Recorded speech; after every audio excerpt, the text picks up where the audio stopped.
इस अजपा जाप में निरंतर नाम जप होता है, कंठ से, हृदय से, नाभि से।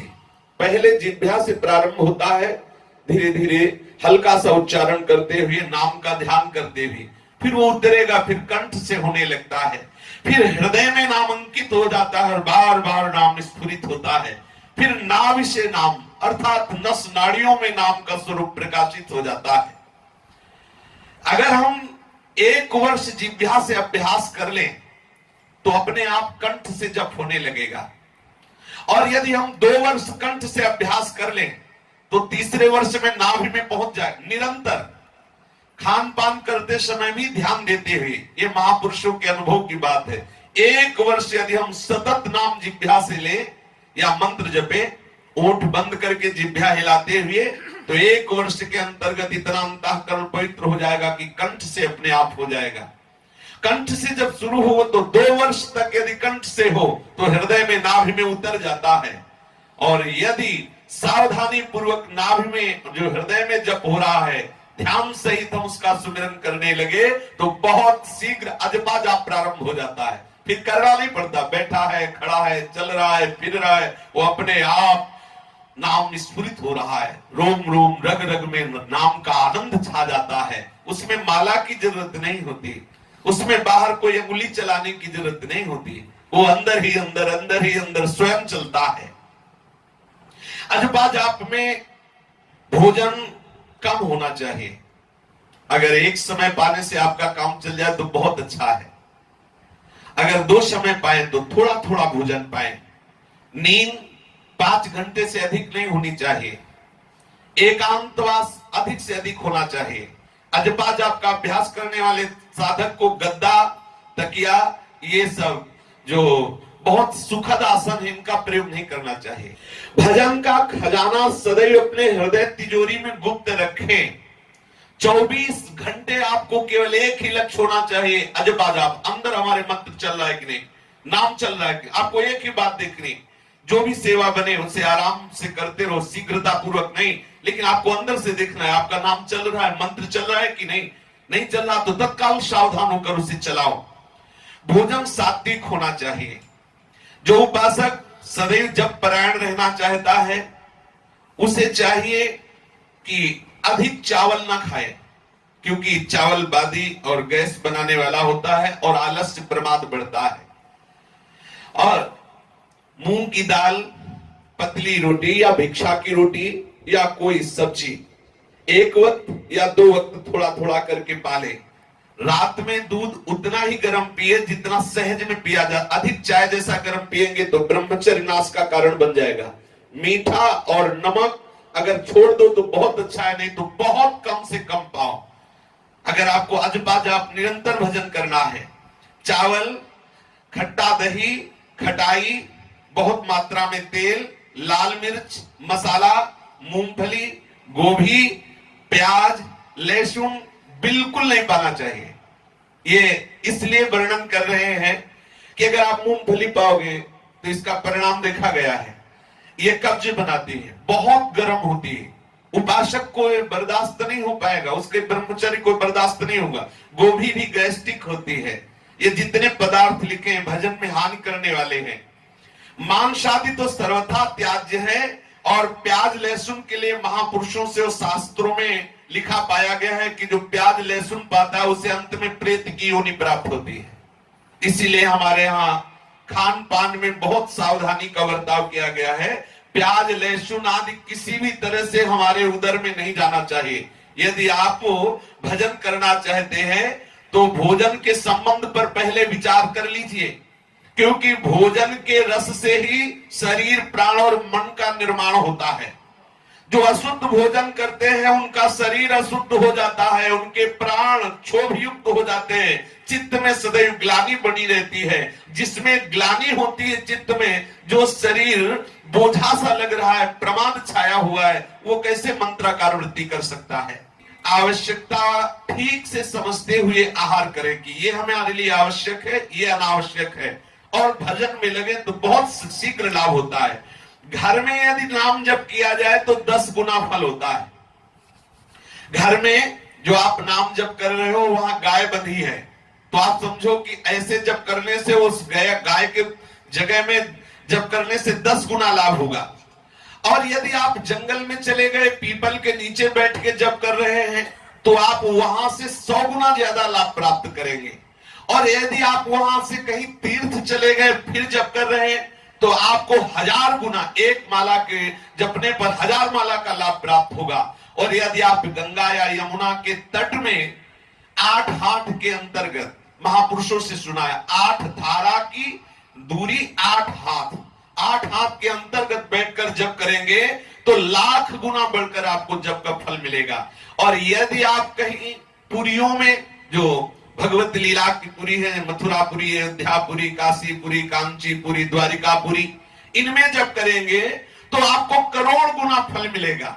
और यदि धाम में जब करेंगे तो अरब गुना फल मिलेगा। और यदि गुरुदेव के चरणों के समीप बैठ करके जब करेंगे तो अनंत गुना फल मिलेगा। गुरुदेव के चरणों के समीप, देख लो, गुरुदेव के चरणों के समीप बैठ करके अनंत गुना सबसे श्रेष्ठ है। यदि आप धामवासी है तो गर्व करो कि हमें प्यारी जी ने स्वीकार कर लिया। कितना धाम का कितना, या एक माला बाहर जब हो तो अनंत गुना लाभ हो। और कहीं धाम में सदगुरुदेव के चरणों में बैठ के जब करने को मिला तो फिर वहां वर्णन नहीं कि उसको भगवत प्राप्ति की कोई चिंता, जिसके सदगुरुदेव समर्थ विराजमान है, दिए हुए महाप्रेमामृत स्वरूप मंत्र का जाप, गुरुदेव के चरणों के आश्रित होकर त्रिभुवन उसके अधीन है, त्रिभुवन उसके अधीन है। जिस स्थान पर कोई भय न लगता हो, किसी के द्वारा आपको सताने का भय न हो, सांप है, बिच्छू है, बाघ है, या किसी भी तरह से जीव का, बंदर आदि का भय न हो, वही बैठ करके जप का अनुष्ठान करना चाहिए। जप करना, मान लो आप बैठे हो, बार बार लग रहा बंदर न छीन ले जाए माला या परेशान, वहां मत बैठो, सुरक्षित जगह में बैठो जहां आप अपने मन को एकाग्र कर सकते हो। इस तरह से जो उपासक सदैव अजपा जाप में संलग्न होना चाहता है, उसे कभी सैया पर शयन नहीं करना चाहिए, भूमि शयन करना चाहिए। स्पष्ट वर्णन है। जो अजपा जाप करना चाहता है उसे भूमि शयन करना चाहिए, भूमि में आसन लगाकर शयन करना चाहिए। दूसरी बात, गृहस्थ हो तो केवल संतानोत्पत्ति के लिए भगवत इच्छा, भगवत आज्ञा का पालन करने के लिए ब्रह्मचर्य खंडित करे, और विरक्त हो तो पूर्ण ब्रह्मचर्य रहे। तीसरी बात, अजपा जाप चलाने वाले साधक को मौन का आश्रय लेना चाहिए, विचार मौन। आवश्यक है तो बोले, नहीं तो चुप, जरूरी नहीं कि हम उसको उत्तर दें, नाराज हो तो बना रहे। चौथी बात, गुरु आज्ञा के अधीन जीवन होना चाहिए। गुरु सेवा और गुरु आज्ञा की अधीनता जप सिद्धि में बहुत आवश्यक है।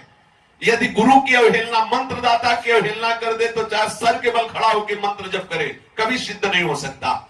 गुरु अवहेलना कर दे, गुरु की अवज्ञा कर दे और फिर सोचे कि हम तप कर लेंगे, तो मंत्र अधिष्ठात्र देवता ही तुम्हें बाधित कर देगा।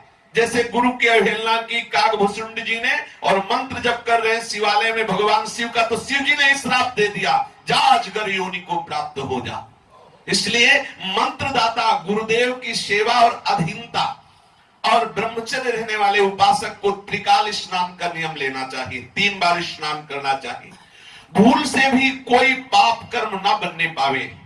नित्य गुरुदेव को अपनी दिनचर्या मतलब उनके सामने पेश करना चाहिए कि आपने जो हमें आज्ञा की, हमारा चल रहा है कार्य। गुरु की दृष्टि में आपकी दिनचर्या होनी चाहिए। और आप स्तुति एवं कीर्तन, अजपा जाप बढ़ाने के लिए करते रहे। आराध्य देव की स्तुति, आराध्य देव का कीर्तन, और थोड़ी मानसिक सेवा। अगर आप अजपा जाप करना चाहते हैं तो उसके लिए मन का एकाग्र होना आवश्यक है, और मन एकाग्र करने के लिए मानसिक सेवा आवश्यक है। यदि आपको चिदानंद में प्रभु का भाव नहीं आ रहा है तो जो सिंहासन में विराजमान प्रभु हैं वो चिदानंद ही हैं, उनका भाव करके उनकी मानसिक सेवा प्रारंभ करें, जिससे मन आपका पवित्र होगा, तो मानसिक जाप में आपको बहुत सहयोग मिलेगा। गुरु में दृढ़ विश्वास कि जो गुरु जी ने मंत्र दिया है, जो जप दिया है, निश्चित इससे हमारा परम कल्याण हो जाएगा। जो अजपा जाप करना चाहता हो उसे भ्रष्ट स्त्री से कभी बात नहीं करनी चाहिए।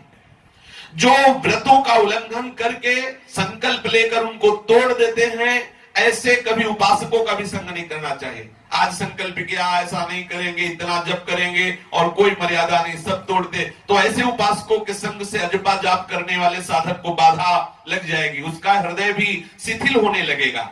जो नास्तिक है उससे संभाषण नहीं करना चाहिए, कभी झूठे मुंह नहीं रहना चाहिए। अजपा जाप करने वाले उपासक को चाहिए यदि वो कुछ पाया है तो तत्काल 3 बार आचमन करे, कुल्ला करने के बाद आचमन करे, क्योंकि उसे प्रतिक्षण मंत्र जप करना, झूठा मुंह रहेगा, झूठे मुंह मंत्र नहीं जपा जाता।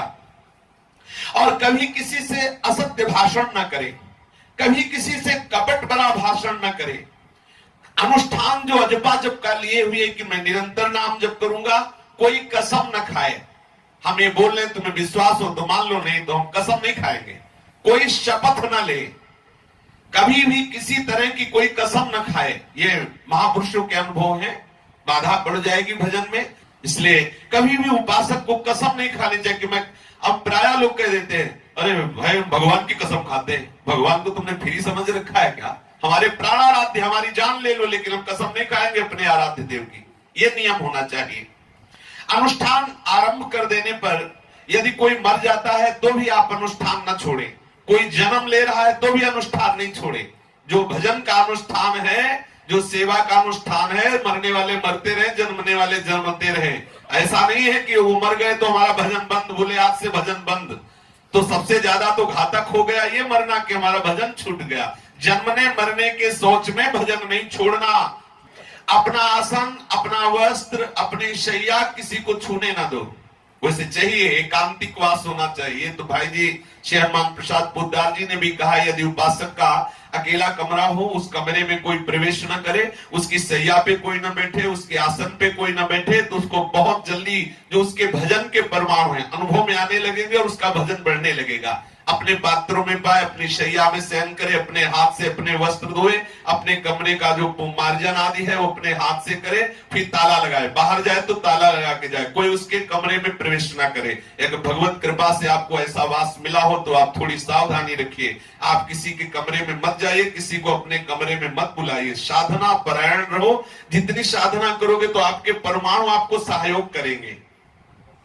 आप अपने साधन कक्ष में कभी गाना बजाना, ये सांसारिक वार्ता ना सुने।